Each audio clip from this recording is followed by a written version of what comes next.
चंदन सिंह था। जमींदार के पास धन दौलत की कोई कमी नहीं थी। उसका व्यापार दूर दूर तक फैला हुआ था।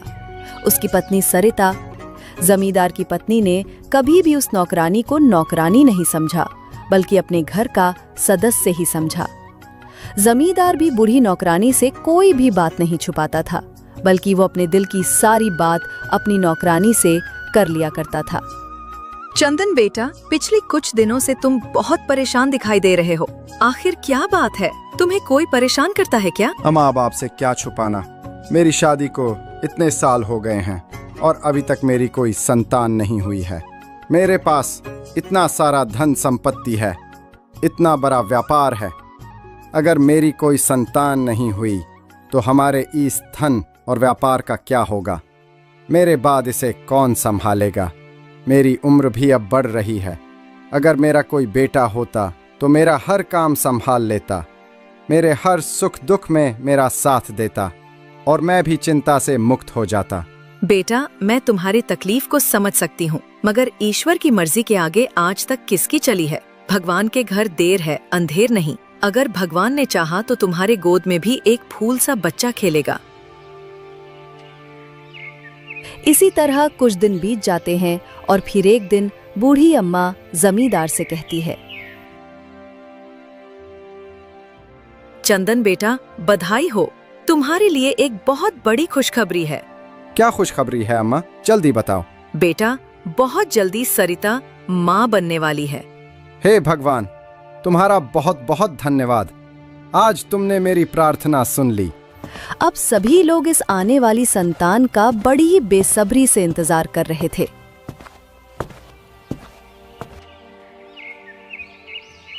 कुछ महीनों के बाद जमींदार की पत्नी ने एक बहुत ही सुंदर लड़की को जन्म दिया, जो देखने में बहुत ही खूबसूरत थी। मगर जैसे ही बच्ची का जन्म हुआ तो जमींदार की पत्नी का देहांत हो गया। पत्नी की मौत ने जमींदार को गहरे दुख में डाल दिया, मानो जैसे कि उसकी जिंदगी में अंधेरा छा गया। तब एक दिन जमींदार सोचता है, लोगों के घर में बेटी पैदा होती है तो वो घर की लक्ष्मी बनती है, लेकिन मेरे घर में तो ये बच्ची मुसीबत बनकर आई है। ये तो मेरे लिए मनहूस है।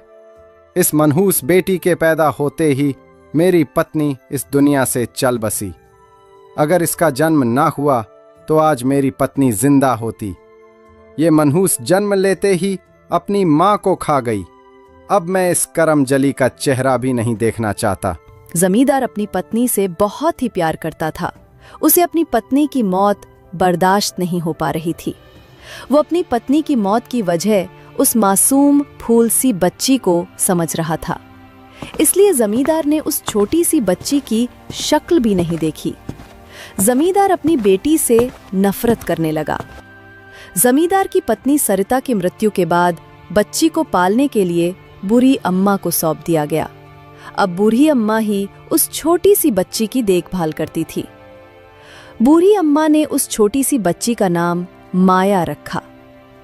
एक दिन बूढ़ी नौकरानी जमींदार से बोली, चंदन बेटा, सरिता की मौत की वजह तुम इस छोटी सी बच्ची को क्यों समझते हो? उसकी माँ मर गई, इसमें इस मासूम के क्या गलती है? अब जो होना था वो तो हो गया। शायद तुम्हारा और सरिता का साथ बस यहीं तक था। फिर तुम अपनी बेटी से इतनी नफरत क्यों करते हो? बेटा, हो सकता है इन सब कारणों के पीछे ईश्वर की इच्छा हो। शायद ईश्वर को यही मंजूर था। अम्मा, इस मनहूस ने मेरी जिंदगी बर्बाद कर दी। जब से ये पैदा हुई है तब से मेरे साथ कुछ भी अच्छा नहीं हुआ है। इसके पैदा होते ही मेरी पत्नी मर गई।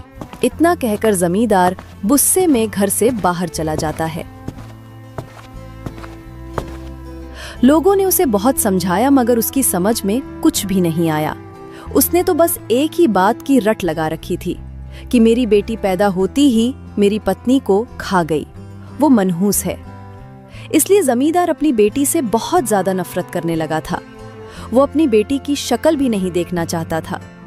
अपनी पत्नी के मृत्यु के गम में जमींदार को अपने कारोबार का कोई ध्यान नहीं रहा, जिससे धीरे धीरे उसका कारोबार घाटे में चलने लगा। जमींदार की ऐसी हालत को देखते हुए एक दिन बूढ़ी नौकरानी ने जमींदार से कहा, बेटा, तुम कब तक अपनी पत्नी के जाने के गम में डूबे रहोगे? इधर तुम्हारा इतना बड़ा कारोबार धीरे धीरे घाटे में जा रहा है। ऐसे तो कुछ ही दिनों में तुम्हारा सारा कारोबार बंद हो जाएगा और तुम सड़क पर आ जाओगे।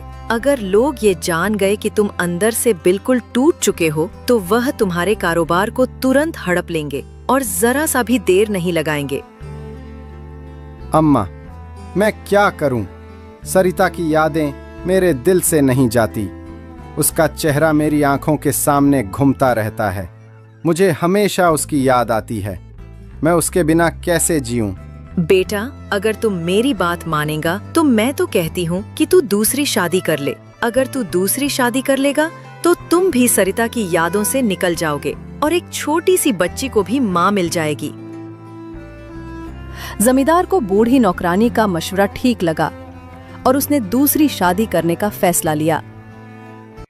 कुछ ही दिनों में जमींदार ने एक अच्छी और सुंदर लड़की देखकर शादी कर ली। लेकिन व्यापारी की दूसरी पत्नी छोटी सी माया को जरा सा भी प्यार नहीं करती थी। वो माया से बहुत नफरत करती थी। जब माया का अपना बाप ही उसे प्यार नहीं करता था, तो भला सौतेली माँ उसे अपना प्यार कहाँ से देती? ऐसे ही कुछ समय बीत जाता है और कुछ समय के बाद जमींदार की दूसरी पत्नी ने भी एक बेटी को जन्म दिया। बेटी के जन्म लेने से जमींदार बहुत खुश था। तब उसने अपनी पत्नी से कहा, मेरी ये बेटी तो बहुत ही भाग्यवान है। देखो, इसके जन्म लेने पर भी तुम बिल्कुल ठीक ठाक हो। जब माया का जन्म हुआ तो उसने जन्म लेते ही अपनी माँ को खा गई। मुझे तो उसे अपनी बेटी कहने में भी अच्छा नहीं लगता। हाजी, ये तो आपने बात बिल्कुल ठीक कही है। माया तो बहुत बड़ी अभागन है। वो लड़की तो बहुत ही बड़ी मनहूस है। जहाँ भी जाती है सारा काम बिगड़ जाता है। मैं अपनी बेटी को हमेशा माया की काली नजर से बचाकर रखूंगी। मैं नहीं चाहती कि उस मनहूस का साया भी मेरी बेटी पर पड़े। जमींदार और उसकी नई पत्नी ने माया को पूरी तरह से त्याग दिया। कई साल बीत गए और दोनों लड़कियां बड़ी हो गई। दोनों की उम्र में कोई ज्यादा अंतर नहीं था। देखने में दोनों एक ही उम्र की लगती थी। माया बहुत ही समझदार थी और दिल की बहुत अच्छी थी। वो हमेशा अपने सौतेली बहन की उतरान ही पहनती थी और घर का सारा काम उसी के ऊपर छोड़ दिया जाता था। जबकि उसकी सौतेली बहन बहुत ही घमंडी थी। वो घर का कोई भी काम नहीं करती थी। वो हमेशा माया को नीचा दिखाने की कोशिश करती रहती थी। एक दिन जमींदार को अपने व्यापार में बहुत ही ज्यादा फायदा हुआ था। इस वजह से वो बहुत खुश था। मगर जैसी ही उसकी नजर माया पर पड़ती है तो वो गुस्से से आग बबूला हो जाता है और फिर बूढ़ी अम्मा से कहता है, मेरे जीवन में जब भी थोड़ी खुशी आती है तो ये मनहूस मेरे सामने आकर खड़ी हो जाती है। मैं इस मनहूस की शक्ल तक नहीं देखना चाहता। अम्मा, उसे कह देना कि जब मैं आसपास रहूं तो वो अपने कमरे से बाहर ना निकले। बेटा, जब तू माया को अपने सामने देखना ही नहीं चाहता, तुझे इतनी ही ज्यादा नफरत है उसे, तो तू उसकी शादी क्यों नहीं कर देता? उसके बाद वह अपने ससुराल चली जाएगी। तब ना ही वह यहाँ रहेगी और ना ही तुझे देखेगी। बूढ़ी अम्मा और चंदन दोनों आपस में बात ही कर रहे थे। तभी सुनंदा वहां जाती है। बूढ़ी अम्मा बिल्कुल ठीक कह रही हैं। हमें उस मनहूस का विवाह कर देना चाहिए ताकि उससे हमारा पीछा छूटे। हाँ भाग्यवान, तुम ठीक कह रही हो। हमें जल्दी से जल्दी इसका विवाह कर देना चाहिए ताकि इसके फूटे कर्मों का साया हमारे घर से दूर हो जाए। लेकिन मुझे इस बात की चिंता हो रही है कि हम जिसके घर में भी इस मनहूस की शादी करेंगे, ये उस घर में भी अपनी मनहूसियत फैला देगी और फिर उस घर के लोग हमारी तरह ही बर्बाद हो जाएंगे। इसलिए हमें उसकी शादी ऐसे घर में करनी चाहिए जो बिल्कुल गरीब हो और जिस लड़के से इसकी शादी हो वो लड़का भी इसकी तरह ही मनहूस हो।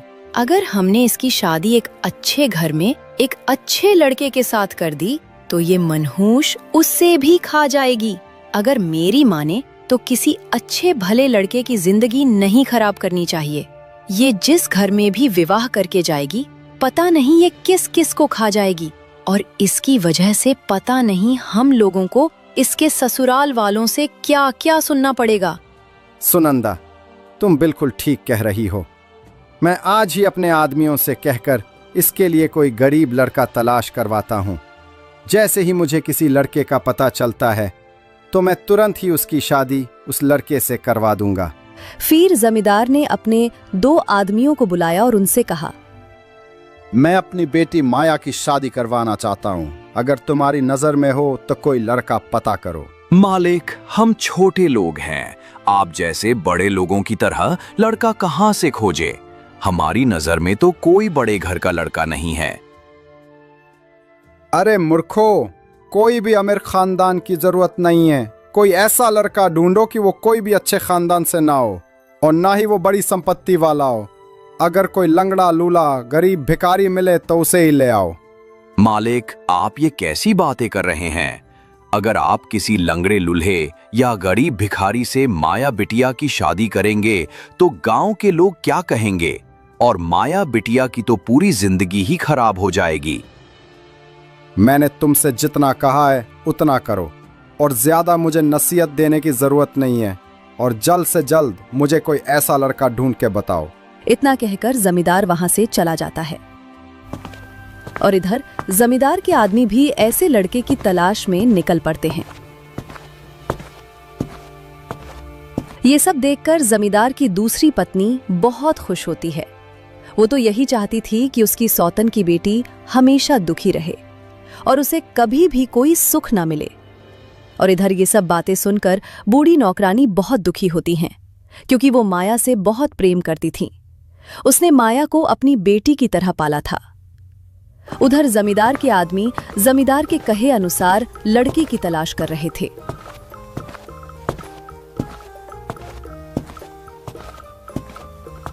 बहुत खोज करने के बाद उन्हें एक बूढ़ा आदमी दिखाई देता है जो अपने जवान बेटे के साथ भीख मांग रहा था। जब शाम को बाप बेटे भीख मांगकर घर जाने लगे तो जमींदार के आदमी भी उसके पीछे चले गए और बुढ़े भिखारी से बोले, बहुत दिन से तुम जैसे गरीब भिखारी की तलाश में थे। आखिरकार हमारी मेहनत सफल रही। अरे भाई, आप लोग क्या कह रहे हैं? मुझे कुछ समझ में नहीं आ रहा है। आप लोग कौन हैं और आखिर आप लोग गरीब भिखारी की तलाश क्यों कर रहे हैं?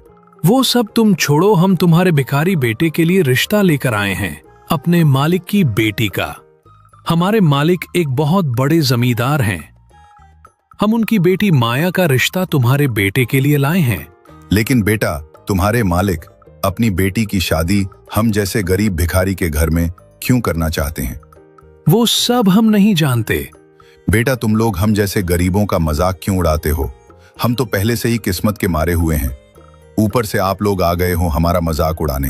भला कोई अमीर आदमी हम जैसे गरीब भिखारियों के साथ अपनी बेटी की शादी क्यों करेगा? अरे भाई, हम मजाक नहीं कर रहे हैं, हमारा विश्वास करो, हम बिल्कुल सच कह रहे हैं। बहुत समझाने के बाद भिखारी का परिवार राजी हो जाता है। देखो भाई, मैं अपने बेटे का रिश्ता करने के लिए तैयार हूँ, मगर यह बात याद रहेगी कि हम लोग भिखारी हैं और अपना गुजारा भीख मांग कर करते हैं। हम तुम्हारे मालिक की बेटी को ऐसो आराम की जिंदगी नहीं दे सकते हैं। इसकी चिंता तुम मत करो, अगले हफ्ते हमारे मालिक अपनी बेटी की शादी तुम्हारे बेटे से कर देंगे। इतना कहकर जमींदार के आदमी वहां से चले जाते हैं। उनके जाने के बाद बुढ़े भिखारी की पत्नी अपने बेटे से कहती है, चलो इसी बहाने तुम्हारी शादी तो हो जाएगी और हम जैसे भीख मंगों का रिश्ता एक बड़े घर में जुड़ जाएगा। माँ, मेरी समझ में तो बिल्कुल भी नहीं आ रहा है कि वो इतना बड़ा आदमी है, एक गांव का जमींदार है और अपनी बेटी का रिश्ता हम भिखारियों के साथ करना चाहता है। माँ, मुझे तो इसके पीछे कोई ना कोई बड़ी वजह लगती है। बेटा, मुझे भी ऐसा ही लग रहा है। हो सकता है लड़की अंधिया गूंगी बहरी हो और ये भी हो सकता है कि लड़की लंगड़ी लूली हो। खैर, जो भी हो, अब तो वहां जाने के बाद ही पता चलेगा कि लड़की में आखिर क्या है जो वे लोग हम जैसे भिखारियों के घर रिश्ता जोड़ना चाहते हैं। उधर जमींदार के आदमी खुश होते हुए जमींदार के पास जाते हैं और जमींदार से कहते हैं, मालिक, जिस तरह के लड़के की आपको तलाश थी, तरह का लड़का मिल गया है। उसके परिवार में लड़के के बुढ़े माता पिता हैं। वे लोग भीख मांगकर अपना गुजारा करते हैं। क्या लड़का मिल गया है? तुम दोनों ने तो बहुत अच्छा काम किया है। मुझे तुम दोनों से यही उम्मीद थी। अब मेरा उस मनहूस लड़की से पीछा छूट जाएगा। कुछ ही दिनों में जमींदार अपने बेटी की शादी बहुत ही साधारण तरीके से भिखारी के बेटे से करवा देता है। इतनी धन संपत्ति होने के बावजूद भी जमींदार अपनी बेटी को दहेज में कुछ भी नहीं देता है। जब बुढ़िया अपनी बहू को देखती है तो हैरान रह जाती है। अरे वाह, ये लड़की तो बहुत ही खूबसूरत है। मैंने तो सोचा था कि कोई लंगड़ी लूली होगी। ये तो बहुत ही सुंदर है, बिल्कुल परियों की तरह। जब इनका मेरे घर में रिश्ता आया तो मुझे लगा कि कोई लूली लंगड़ी होगी या गूंगी बहरी होगी, मगर ये तो बिल्कुल राजकुमारी की तरह है। जब माया अपने ससुराल आती है तो अपने ससुराल को देखकर वो बहुत हैरान होती है और अपने मन में सोचती है, आखिर पिताजी ने मुझसे अपनी नफरत कायम रखी और मेरा रिश्ता एक भिखारी से करवा दिया। मेरे पति और मेरे पति का पूरा परिवार तो भीख मांगकर गुजारा करता है।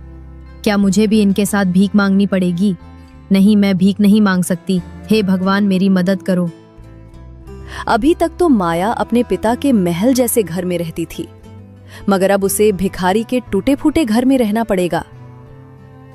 मगर वो इसे ईश्वर की मर्जी मानकर स्वीकार कर लेती है और जैसे तैसे अपना जीवन बिताने लगती है। माया जब भी घर में खाना बनाती है तो सबसे पहले अपने सास ससुर और पति को खिलाती और जो खाना बच जाता वो खुद खा लेती, और अगर कभी खाना नहीं बचता तो पानी पीकर सो जाती। माया का पति भिखारी जरूर था, मगर वो बहुत नेक दिल था और अपनी पत्नी माया से वो बहुत प्रेम करता था। उधर जमींदार की पत्नी जमींदार से कहती है, सुनिए जी, अब हमारी मनहूस बेटी इस घर से चली गई है और उसका मनहूस साया भी यहाँ से चला गया, और अब हमें अपनी छोटी लाडली प्यारी बेटी की शादी के बारे में सोचना चाहिए। उसके लिए ऐसा रिश्ता ढूंढिए कि लड़का राजकुमार से कम ना हो और उसका ऐसा घर हो जहाँ मेरी बेटी ऐसो आराम से जिए और राज करे, उसे दुनिया की सारी खुशियाँ मिले और मेरी बेटी को घर का एक भी काम न करना पड़े। भाग्यवान, तुम परेशान क्यों होती हो? मुझे सब ध्यान है। मैं अपनी राजकुमारी के लिए बिल्कुल ऐसा ही घर ढूंढ लूंगा जहाँ मेरी बेटी राजकुमारियों की तरह जीवन बिता सके। उसके बाद जमींदार अपनी छोटी बेटी के लिए रिश्ते की तलाश करना शुरू कर देता है। कुछ दिन तलाश करने के बाद उसे एक बहुत ही अमीर खानदान का पता चलता है और जमींदार अपनी छोटी बेटी की शादी उस अमीर खानदान के लड़के से करा देता है। जमींदार अपने छोटे बेटे को बहुत सारे गहने, रुपए, पैसे और कीमत आभूषण देता है। उधर जमींदार की बड़ी बेटी, जिसे वो मनहूस मानता था, गरीबी में अपना जीवन जैसे तैसे बीता रही थी। वो कभी किसी से कोई शिकायत नहीं करती थी। भिखारी का परिवार ऐसी सीधी सादी बहू को पाकर बहुत खुश था, जबकि जमींदार की छोटी बेटी बहुत बड़े घर में राजकुमारी की तरह अपना जीवन बिता रही थी। एक दिन माया अपने पति से कहती है, सुनो जी, आप दोनों बाप बेटे कब तक भीख मांगकर अपना गुजारा करते रहिएगा? मुझे आपका भीख मांगना बिल्कुल भी अच्छा नहीं लगता है। आप तो अभी नौजवान हैं, तो आप कोई भी काम कर सकते हैं, इसलिए आपको कोई काम करना चाहिए अपना गुजारा करने के लिए। माया, तुम बात तो ठीक कह रही हो, मगर मैंने आज तक कोई भी काम नहीं किया है। बचपन से लेकर आज तक मैंने केवल भीख ही मांगा है और अपना गुजारा किया है, इसलिए मुझ में भीख मांगने के अलावा और कोई हुनर है ही नहीं और ना ही मैं पढ़ा लिखा हूँ। तो फिर भला मैं क्या काम करूँ? अजी, मेहनत करने से सब कुछ आ जाता है। अगर आप कोशिश करेंगे तो आपको कोई ना कोई काम जरूर मिलेगा। उसके बाद भिखारी का बेटा अपने पिता के पास जाकर बूढ़े भिखारी से कहता है, पिताजी, आज से हम दोनों भीख नहीं मांगेंगे। अरे बेटा, ये तू क्या कह रहा है? अगर हम भीख नहीं मांगेंगे तो हमारा परिवार भूखा मर जाएगा। पिताजी, भूखे जिंदा रहे या ना रहे, मगर मैंने सोच लिया है कि आज से हम किसी के सामने हाथ नहीं फैलाएंगे। मैं मेहनत मजदूरी करके अपने घर का गुजारा करूंगा। ठीक है बेटा, जैसे तुझे अच्छा लगे तू वैसा ही कर। मुझे पता है कि भीख मांगने से मना तुझे तेरी पत्नी ने किया है, क्योंकि उसे हमारा भीख मांगना अच्छा नहीं लगता। अगले ही दिन मदन काम की तलाश में निकल जाता है। वो पूरे दिन काम की खोज करता है, मगर उसे कहीं भी काम नहीं मिलता है। ऐसे ही पूरा हफ्ता बीत जाता है और घर में खाने के लिए कुछ भी नहीं बचता है। घर में जो भी थोड़े बहुत पैसे थे जिसे बूढ़े भिखारी और उसके बेटे ने मिलकर जमा किए थे, वो भी अब खत्म हो चुके थे। ये देखकर भिखारी की पत्नी माया से कहती है, माया बेटा, घर में अन्न का एक दाना तक नहीं है और हमारे बचाए हुए पैसे भी खत्म हो चुके हैं। इसीलिए तू मदन को समझा कि अब वो काम करने की जिद छोड़ दे और कल से भीख मांगना शुरू कर दे। अगर उसने ऐसा नहीं किया तो हम तो भूखे ही मर जाएंगे। बुढ़िया की बात सुनकर माया ने उसे एक सोने का हार दिया और उसे कहा, माँ जी, ये हार मेरी माँ की आखिरी निशानी है। इस हार को मैंने बरसों से संभाल कर रखा है। आप एक काम कीजिए, इस हार को बेच दीजिए और इसे बेचकर जो भी पैसे मिलेंगे हम उससे कोई नया काम धंधा शुरू करेंगे। दोनों आपस में बातें ही कर रहे थे, तभी मदन वहां आ जाता है। भाग्यवान, ये हार तो तुम्हारी माँ की आखिरी निशानी है, फिर तुम इसे क्यों बेचना चाहती हो? मैं तुम्हारी माँ का हार नहीं बेचूंगा। माया अपने पति से भी वही बात बोलती है जो उसने अपने सास से बोला था। सुनिए जी, अगर आपने कोई काम धंधा कर लिया और हमारा काम अच्छे से चल गया तो हम और भी हार ले लेंगे, पर अभी के लिए आप ये हार बेच दो। फिर माया का पति अपनी माँ से वो हार लेकर सुनार को बेच आता है और उस हार को बेचकर जो भी पैसे आते हैं मदन उन्हें लाकर माया को दे देता है। पैसे लेकर माया अपने पति से कहती है, अजी, आप इन पैसों से कुछ फल खरीद लीजिए और उन्हें ले जाकर बाजार में बेचिए। जो भी मुनाफा होगा उसे हमारा गुजारा अच्छे से चल जाएगा। फिर आपको किसी के सामने हाथ फैलाने की जरूरत नहीं पड़ेगी। अपनी पत्नी के कहने पर मदन फल खरीद कर ले आता है और फिर उन फलों को टोकरी में रखकर बाजार में बेचने चला जाता है। कुछ ही देर में मदन के सारे फल बिक जाते हैं। तभी मदन के पास एक बूढ़ी भिखारन आती है। भिखारन को देखने में ऐसा लग रहा था कि उसने कई दिनों से खाना नहीं खाया है। उसने मदन से कहा, बेटा, मुझे बहुत जोरों की भूख लगी है। मैंने तुम्हें फल बेचते हुए देखा तो तुम्हारी तरफ चली आई। बेटा, मेरे पास तुम्हें देने के लिए पैसे नहीं हैं। अम्मा, आप उसकी चिंता मत कीजिए। मुझे जितना मुनाफा कमाना था वो मैं कमा चुका हूँ। मेरे सारे फल बिक चुके हैं। लगता है ये फल सिर्फ आप ही के लिए बचे थे। आप बिना किसी चिंता के ये सारे फल ले लीजिए। बेटा, मेरे पास तुम्हें देने के लिए पैसे तो नहीं हैं, फिर भी मैं कुछ ना कुछ तो जरूर दूंगी। ये कहकर भिखारन ने अपनी पोटली से एक छोटी सी पोटली निकाली और मदन को दे दी। मदन ने भिखारन से वो पोटली ले ली। बेटा, इस पोटली में कुछ चावल के दाने हैं। इस समय तो मेरे पास सिर्फ यही है। उसके बाद भिखारन ने मदन को आशीर्वाद दिया और आगे चले गई। उसके बाद मदन भी अपने घर चला गया। घर पहुंचते ही मदन की माँ ने अपने बेटे से पूछा, बेटा, फल बिके या नहीं? माँ, भगवान के आशीर्वाद से सारे फल बिक गए। बेटा, ये तो बहुत अच्छी बात है। चल अब तू मुंह हाथ धोकर खाना खा ले। तू सुबह से भूखा है। खाना खाने के बाद मदन कमाए हुए पैसे अपनी पत्नी को दे देता है और फिर अपनी पत्नी से कहता है, माया, आज तो मेरा बहुत अच्छा मुनाफा हो गया और मेरे सारे फल भी बिक गए। माया, आज मेरे पास एक बूढ़ी अम्मा मुझसे कुछ फल मांग रही थी और उनके पास पैसे नहीं थे, इसलिए मैंने उन्हें ऐसे ही फल दे दिया। उसके बदले बूढ़ी अम्मा ने मुझे ये पोटली दी थी। वाह कह रही थी कि इसमें कुछ चावल के दाने हैं।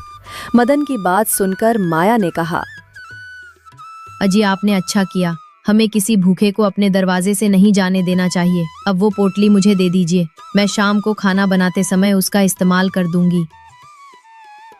मदन से पोटली लेकर जैसे ही माया ने उसे खोला तो उसने देखा कि चावल के दानों की जगह उसमें चमकते हुए हीरे थे।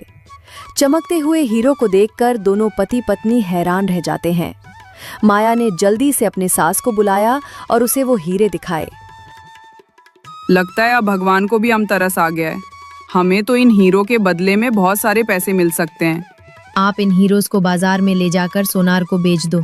ये बहुत कीमती हीरे हैं। इसे बेचकर हमें काफी पैसे मिलेंगे। मदन उन हीरो को लेकर सोनार के पास जाता है। बहुत देर हीरो की जांच करने के बाद सोनार ने कहा, ये हीरे तो बहुत अद्भुत और कीमती हैं। ऐसे हीरे तो आज तक मैंने अपनी जिंदगी में कभी नहीं देखे। आखिर ये हीरे तुम्हारे पास कहाँ से आए? मेरी पत्नी ने दिया है। मेरी पत्नी चंदन सिंह जमींदार की बेटी है। अच्छा, तुम्हारी पत्नी चंदन सिंह जमींदार की बेटी है? चंदन सिंह जमींदार तो एक बहुत ही भले आदमी। मैं अभी तुम्हें हीरो की रकम देता हूँ। इतना कहकर सुनार ने मदन को हीरो की रकम दे दी। इतने सारे पैसों से माया अपने पति को व्यापार करने की सलाह देती है और उन लोगों के दिन बिल्कुल बदल जाते हैं। अब वे लोग गरीब भिखारी नहीं बल्कि बहुत अमीर बन चुके थे। उनकी गिनती नगर के सभी अमीर व्यापारियों में होने लगी थी। माया का जमींदार बाप बहुत ही गरीब बन चुका था। उसके सभी व्यापार बंद हो चुके थे। एक दिन माया ने अपने घर पर बहुत बड़ी पूजा रखी थी। उसमें वो अपने माता पिता और सौतेली बहन को भी बुलाती है।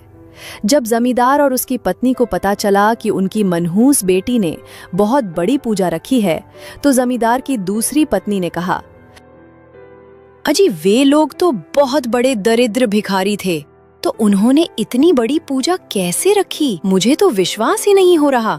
अजी हमें वहाँ चलकर देखना चाहिए कि आखिर बात क्या है।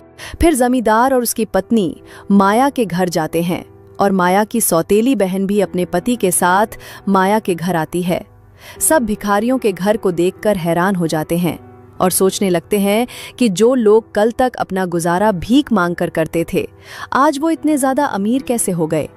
सभी रिश्तेदारों के सामने माया की सास माया से कहती है, बेटी वैसे तो तुम्हारे माँ बाप ने तुम्हारा नाम मनहूस रख दिया था, मगर तू तो मेरे घर की लक्ष्मी है। जब से तू मेरे घर में आई है, मेरा घर खुशियों से भर गया है। माया की सास की बातों को सुनकर माया के पिता की आंखों में आंसू आ जाते हैं और वो पछतावे में डूब जाता है और वो सोचता है, अपनी जिस बेटी को मैं मनहूस समझता रहा, असल में ये तो घर की लक्ष्मी है। इसने अपने ससुराल में आते ही इन भिखारियों की किस्मत बदल दी। जब से मैंने माया को अपने घर से विदा किया है, तब से मैं कंगाल हो गया हूँ। भगवान मुझे मेरे बुरे कर्मों की सजा दे रहे हैं। अपने पिता की आंखों में पछतावे के आंसू देखकर माया ने कहा, पिताजी आखिर बात क्या है? आप क्यों रो रहे हैं? माया बेटा, मुझे माफ कर दे। मैंने हमेशा तुझे मनहूस समझा। मैंने कभी भी तुझसे अच्छे से बात तक नहीं की। हमेशा तुम्हें कोसता रहा। मैं कभी एक अच्छा पिता नहीं बन पाया। इसलिए भगवान मुझे मेरे किए की सजा दे रहे हैं। पिताजी आपने कोई पाप नहीं किया। मैं आपसे नाराज नहीं हूँ। अब आप और माँ हमारे साथ ही रहिए। अब माया की सौतेली माँ को भी अपनी गलती का एहसास हो चुका था। वो जिस बेटी को मनहूस समझती थी, वो तो असल में बहुत ही किस्मत वाली थी, जिसने अपनी मेहनत और होशियारी से अपने ससुराल वालों के दिन बदल दिए। और माया की सौतेली माँ भी माया से माफी मांगने लगती है। अब माया को भी अपने परिवार से कोई शिकायत नहीं थी। उसके बाद सभी लोग आपस में मिलजुल कर रहने लगे। अगर हमारी कहानी आपको पसंद आई हो तो हमारे वीडियो को लाइक करके चैनल को सब्सक्राइब करें और एक प्यारा सा कमेंट करें।